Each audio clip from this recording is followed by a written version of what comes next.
लगातार मैंने भी सिनेमा आपके संघर्ष 2 किया जी। वो बड़ी एक मूवी है और हमने कोशिश की है, इसमें हमारी बेटी भी काम की है जी। कि ताकि परिवार के साथ देखा जा सके। और मैं लगातार इसी सब फिल्मों पर फोकस कर रहा हूँ। मेरी फरिश्ता जो है इतनी बड़ी लेवल पे हिट हुई, लोगों का प्यार मिला, चाहे वो टीवी हो या यूट्यूब हो या हॉल हो, हर जगह उसने अपना परफॉर्म किया। एक गॉड फादर मैंने की है, बिग बजट की फिल्म है। एक सिनेमा और है रंग दे बसंती, जिसको मैंने 4 जगह शूट किया, मुंबई भी किया, आपको जहाँ से दिनेश भी हमारे आजमगढ़ किया, अयोध्या में किया, कश्मीर में किया। तो बहुत सारी चीज़ें वो सारी फिल्मों से बड़े ऊपर की फिल्म है रंग दे बसंती, एक अलग लेवल की फिल्म। तो कोशिश तो है हम सबकी, और जो मेकर बेहतर करना चाहता है, जिसको पैशन है सिनेमा बनाना, वो बड़ा ही बनाएगा। और जिसको पैसा कमाना है वो जिंदगी में, देखिए मेरे पास विवाद नहीं होता है, कुछ चीज़ें ऐसी होती है जो मुझे परेशान करता है। ये लोगों को लगता होगा विवाद होगा, लेकिन उस विवाद से लोग परेशान नहीं होते, मैं परेशान।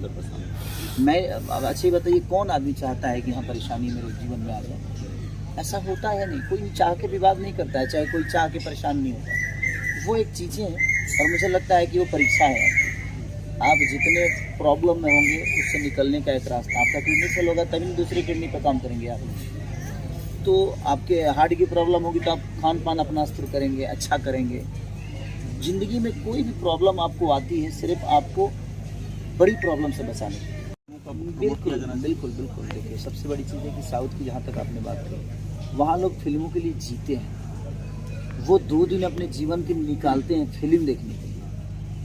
तो वैसा अगर क्रेज़ हमारे भोजपुरी में भी हो जाए। देखिए भोजपुरी में प्रॉब्लम क्या है ना, कि अपने ही स्टार को गाली देना, अपने ही स्टार को बुरा दिखा देना, अपने ही स्टार को गंदा बोल देना, अपने फ़ायदे के लिए, थोड़ा सा छोटा सा व्यूवर के लिए। लेकिन उनको ये पता नहीं होता है कि हम गाली किसको दे रहे हैं, हम अपनों को ही गाली दे रहे हैं, अपने ही लोगों को नीचा दिखा रहे हैं। और वो चीज़ें मीडिया में है तो सोशल साइट पे चीज़ें जाती है तो लोगों के नज़र में हम बुरे हो जाते हैं। प्रेजेंट करने वाले हम ही हैं और हमें ही गंदा बोला जाता है कभी कभी, तो उसमें थोड़ा सा दिक्कत है। तो इसमें सबको संभलने की ज़रूरत है, सिर्फ एक स्टार को ही नहीं बल्कि एक कलाकार को ही नहीं। यहाँ मुझे लगता है कि हर आदमी का दायित्व बनता है अपने भाषा की बात करने के लिए, अपने भाषा को अच्छी तरह से प्रेजेंट करने के लिए।